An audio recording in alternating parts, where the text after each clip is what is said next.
All right, so one of our questions, one of our choices dealt with motor coordination.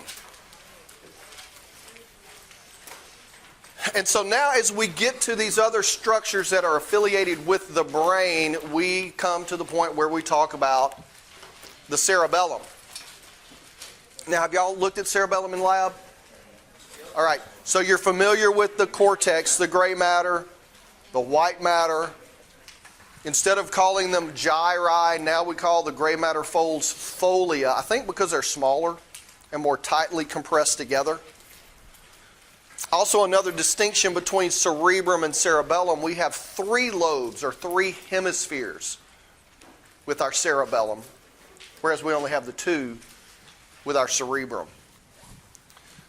One of the cool things that I've always remembered about the cerebellum from my days as a student is when you look at the cerebellum in cross-section and you look at the white matter, if you kind of turn your head to the right here, it looks like a tree with all of its branches. So early anatomists looked at that and they said, oh, it looks like a tree, so let's name this the tree of life. And that's what arbor vitae translated literally means. Arbor Day is when we plant trees, vitae, vital, that's life and living. So the white matter, again, on the inside, gray matter on the outside, like we see with our cerebrum. And again, like we see in our cerebrum, we're going to have little islands of neuron cell bodies within this white matter, and these are going to be the cerebellar nuclei.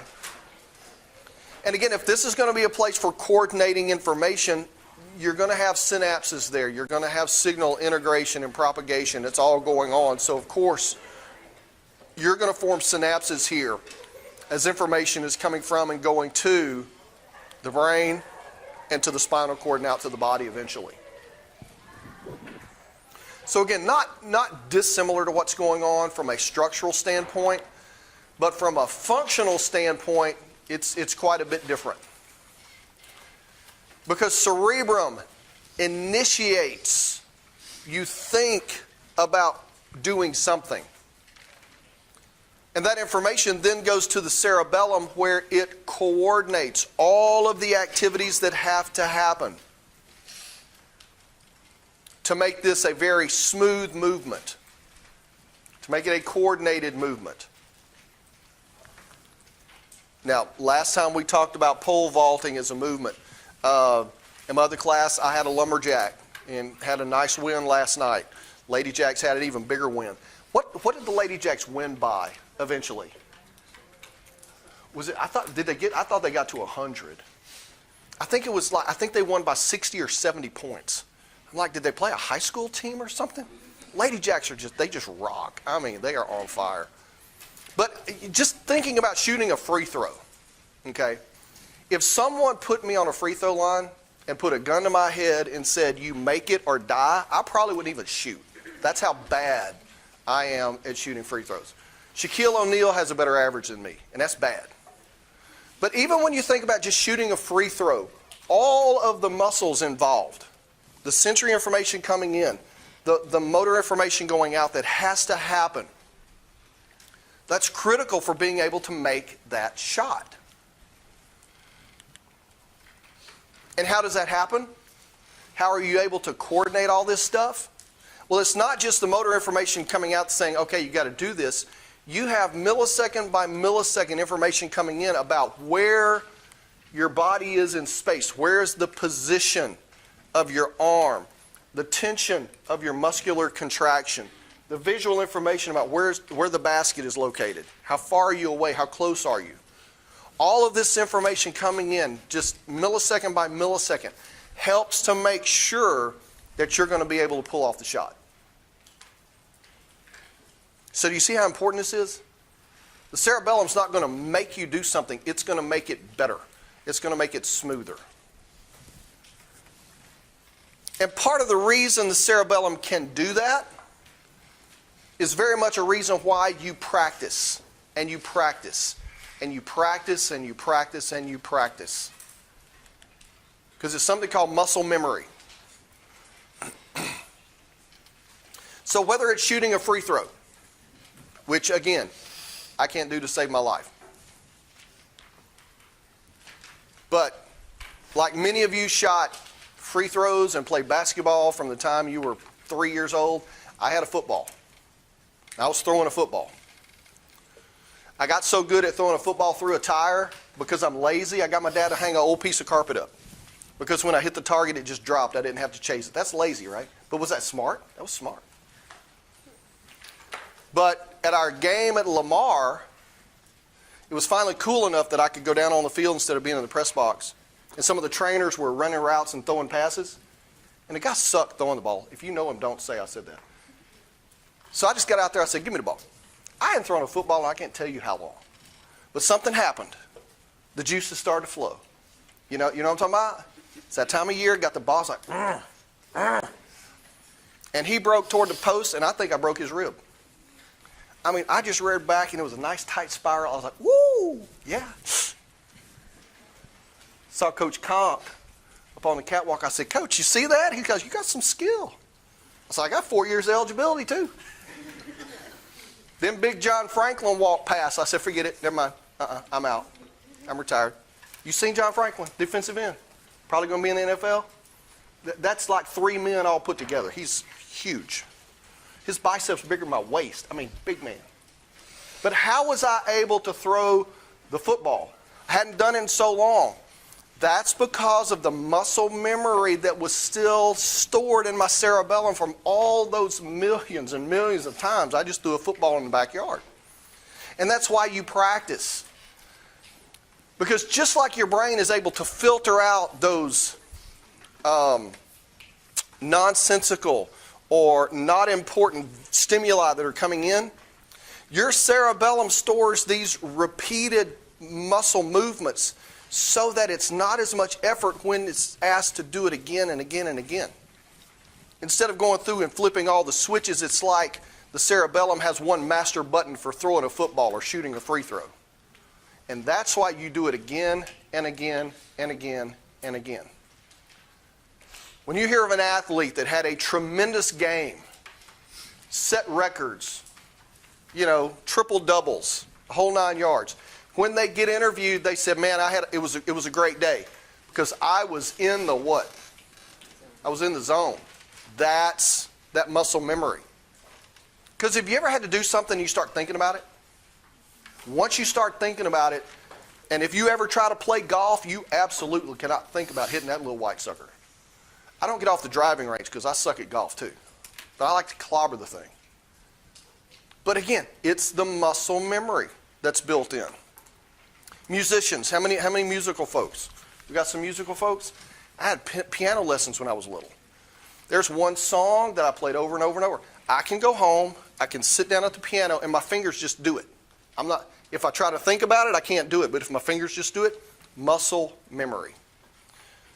So if there's something that you do a lot and you do well, that's going to be stored in that muscle memory of the cerebellum because of all the coordination that happened and how that was put together. Now, the cerebellum also, and this I think has to do a lot with coordinating movement, but your cerebellum is also going to help with balance and posture. Okay, so we had this term last week, I think, nociception. What is nociception? Pain. Nociception is pain. Here we have a big fancy word, proprioception. What is proprioception? Are you familiar with that word? Proprioception is the position of your body in space. Your arms, your legs. Are you accelerating? Are you decelerating? Are you not moving? All of that proprioceptive information is coordinated into the cerebellum from your sensory fibers so that then you can maintain your balance and you can maintain your posture. Now, for us sitting here right now, it's not a big deal, right? So we've talked about our athletes. We've talked about our musicians. Now, where are my yoga experts? We got any yoga people in here? Nobody raised their hand in the last class. I'm like, why don't you admit that you? Because I will give you mad respect if you are a yoga expert. Because years ago, do you remember the P90X thing? that came out. There was one of those that was Yoga X. And it came time for the Yoga X day, and I'm like, man, I'll skip this, I'll do some weights, do something that's going to do me some good. After about 5 minutes, I wanted to die. Because they had me on one leg and an arm out here, and I just almost fell on my face. But my whole body was shaking because of trying to maintain your proper center of gravity and using muscles in a way that you've never used them before. It was hard. I did it once. I didn't go back. So all of that and that coordination that's happening because of the balance, your posture, and this information coming back in, that's all made possible via the cerebellum. So if we think cerebrum, you think voluntary, and you think initiation. When you think cerebellum, you think coordination. If you can just lock those terms in, then that's going to carry you far through quizzes and through exams and through the rest of your time as a health professional, whether you're working in a nervous system place or not. Yes, ma'am. What did I say? I can't remember what I said. I'm thinking about this next slide already. Okay, so cerebrum, voluntary and initiation. Cerebellum, coordination. All right? If you can just get those words together there. All right, so we've talked about the cerebrum, telencephalon, the diencephalon, midbrain, brainstem, cerebellum. Now we're going to got to backtrack a little bit and get here into the middle of the brain. A lot of people refer to this as the primitive brain. Have you ever heard that term before? So the primitive brain or the limbic system, limbus meaning border, because you see here highlighted in purple, these regions that are considered part of this limbic system border around much of and even include some of our diencephalon. We've got our corpus callosum here, and then above that we got this part. We're going to involve some of the thalamus, not so much of the hypothalamus necessarily. But this is all the limbic system, part of this more primitive brain. And so as we look in this region of the thalamus, hypothalamus, this is where we're going to have a lot of our emotional responses. And wouldn't you say you have an emotional response to pain? I do. Okay, you don't want to see me in pain. It's not pretty. Pleasure, gentleness, affection, anger, addiction, sexual attraction. Again, all of these responses are those more primitive, baser instincts. And we're going to see that in this part of the diencephalon that we've included now in this functional role in the limbic system. Now, just slightly inferior to the hypothalamus here in this region, we have an enlarged swelling called the amygdala. And the amygdala is going to be involved in these, basically self-preservation. Okay, it says behaviors of self-preservation, and they've grouped them into two categories, fear and aggression. When we get to our chapter 15, we're going to talk about the sympathetic nervous system, fight or flight. That's where we start this. Fear would be the flight, running away. Fight would be the aggression. And those are the two ways you're going to take care of yourself. Because remember me, country boy, walking down the dirt road? I hear something big and hairy. Okay, depending on how big and hairy it is, I'm either running from it or I'm going to try to fight it. Probably going to run no matter what, But that's all part of this primitive, instinctual primitive brain here as part of the amygdala.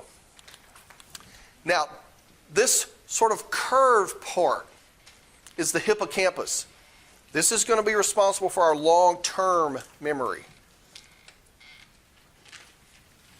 My daughter messaged me today and said that she was going to, their kids have a Christmas parade float. She was going to go help put together the Christmas parade float. She was excited. She was getting out of the house, maybe have some adult company. Because her husband's a coach and she's not seen him all football season. But I was remembering this morning, I remember my mother working on the elementary school float when I was in school. And being able to remember all those years ago, not that many. I saw some of you like, you can't remember that far back. But being able to remember some of those early childhood memories, that's all part of this hippocampus. Now, is anyone wondering what the heck that picture's doing there? There's a little swimming pool with the seahorses in it.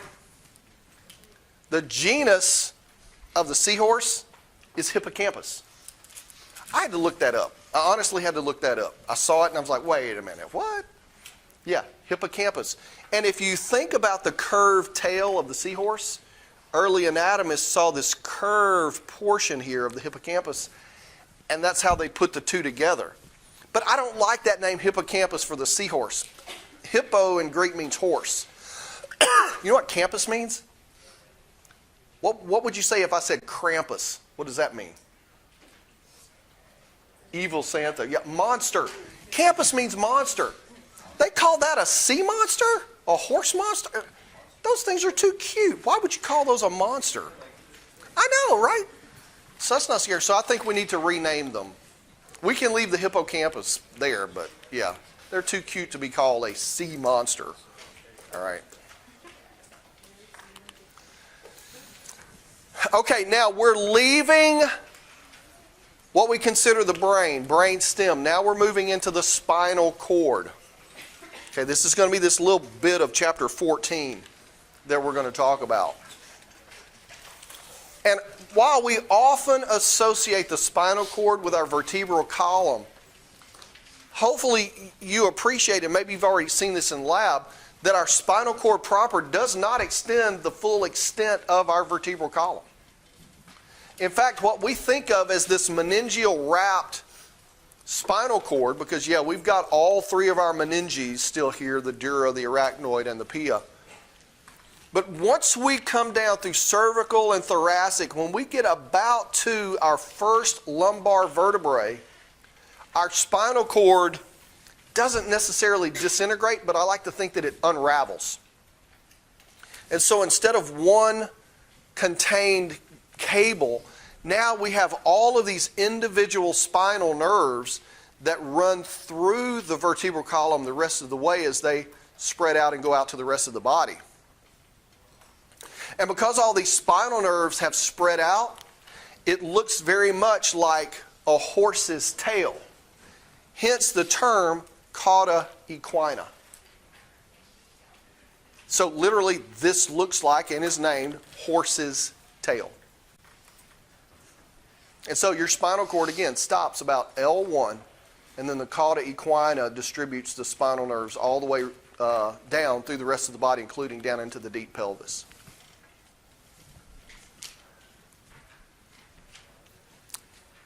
Now, when we look at the spinal cord, and I'm going to kind of skip 2 right now because we can see it better in the next slide.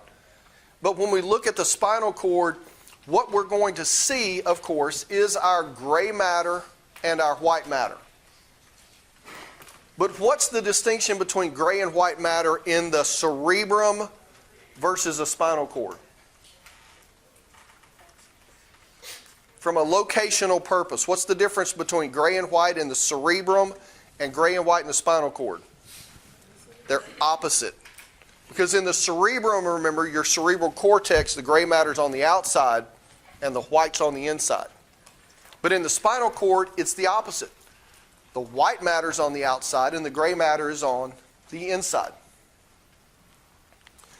Now, as we look at this illustration, I want you to understand that this is the dorsal surface of our spinal cord.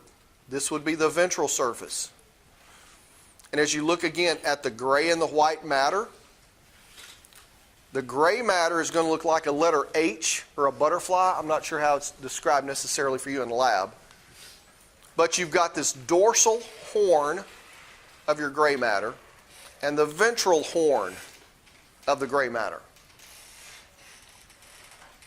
All right, so now what we're going to do, though, is we're going to focus on our spinal nerves out here. The spinal nerve, and you see that spinal nerve has been cut. That spinal nerve is going to extend out to an effector, a muscle, a gland, a part of the body. And this spinal nerve is going to be a 2-lane highway. You're going to have sensory information running to the spinal cord and motor information going away from the spinal cord. It's all going to be bundled together into that spinal nerve. But as you get close to the spinal cord, do you see how it splits into two pieces? And early anatomists looked at these and said, oh, that looks like the spinal cord's growing roots. So these are referred to as the dorsal root and the ventral root. Whenever that spinal nerve splits, the dorsal root is going to contain sensory fibers, sensory axons, whereas the ventral root is going to contain the motor axons. So here we see a bit of a different illustration, a little bit more of a cross-section. And in this case, they've put the sensory fibers in blue. And so here's our spinal nerve with both sensory and motor. Our sensory information is coming in. It's going into our dorsal root. And it comes in and it's going to form synapses in our gray matter. Now, if it forms a synapse with an interneuron that's going to help interconnect everything else, that synapse is usually going to take place in this dorsal horn of the gray matter. And I don't mind if you write that out, dorsal horn of the gray matter, because that'll help you distinguish dorsal horn and dorsal root. Now think back to when we talked about our different types of neurons. We said our motor neurons were mostly those multipolars. What type of neuron from just a anatomy shape, what type of neuron were our sensory neurons most likely to be?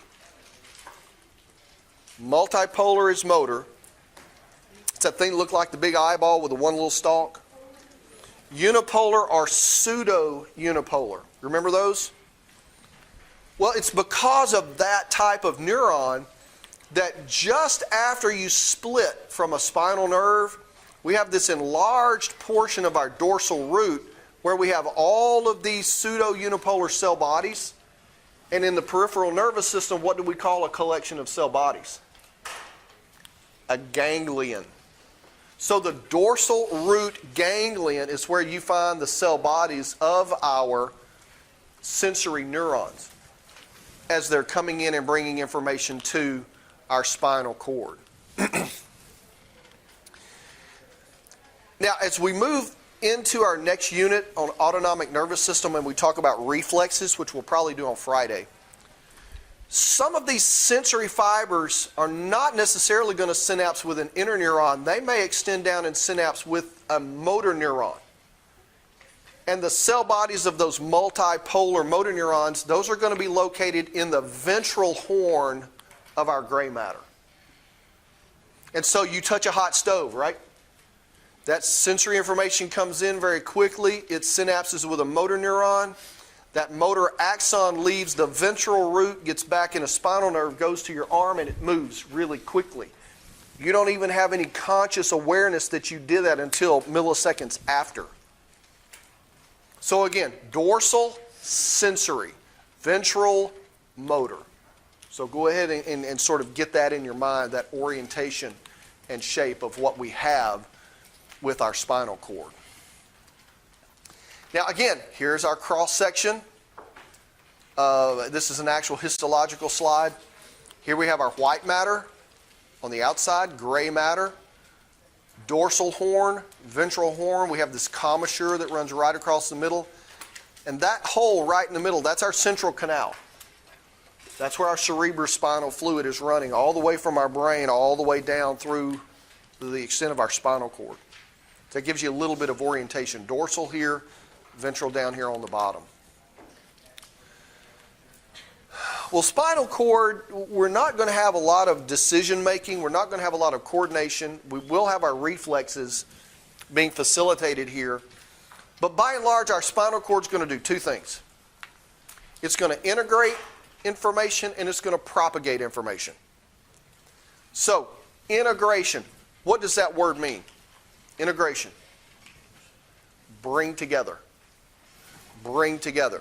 And I'm going to have you think about that image of our neuron when we were talking about synapses. Do you remember the picture of the neuron where we had all of those synapses all over the dendrites, all over the cell bodies, and where we were talking about summation? All of these changes that at the axon hillock, if it added up to minus, what was that number? Minus 55 millivolts, you'd get an action potential. That's an example of integration. All of those signals coming into the one neuron that then would send a signal elsewhere. And that's largely happening in that gray matter where we're having all these cell bodies. Notice, that's incoming and outgoing information. That's incoming sensory and outgoing motor information is being integrated. Now for the propagation, which means to spread out, I want you to think of a motor unit. What's a motor unit? Do you remember that? I think that was in Unit 2. You remember what a motor unit is? A nerve and all the muscles that it innervates. And there were some motor units that were in the thousands. So one motor neuron, its axon would spread out. And it would innervate and cause a contraction of thousands of muscle cells. That signal propagation, the spreading out, that's going to happen through our white matter, those myelinated axons, spreading the information. And again, that's a great example for our motor, but understand that sensory fibers can also propagate and spread the information.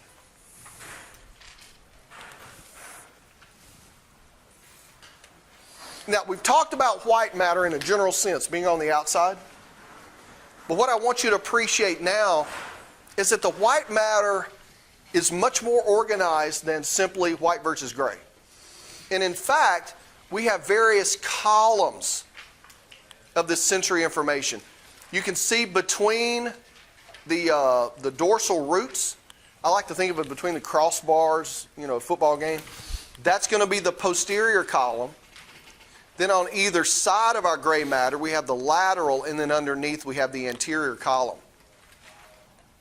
But it's even more organized than that, because look at this colored picture at the bottom, the blue being sensory information and the red being motor information. It's very highly compartmentalized and organized in the sense of where information is going to, where information is coming from, and it's organized in these tracts within these columns, within this overall white matter that we have. But I find it pretty interesting that these columns don't have fibers that do both. This is almost like a segregation of sensory versus motor fibers to help them get where they go. So to me, I was quite amazed at how organized this tube that just has all these cables running through it really is. So, sensory, let's start with looking at some of these sensory tracts. And really, what we're talking about here is the fact that there are multiple neurons involved in getting information to and from our brain. And from a sensory standpoint, understand that there are at least three.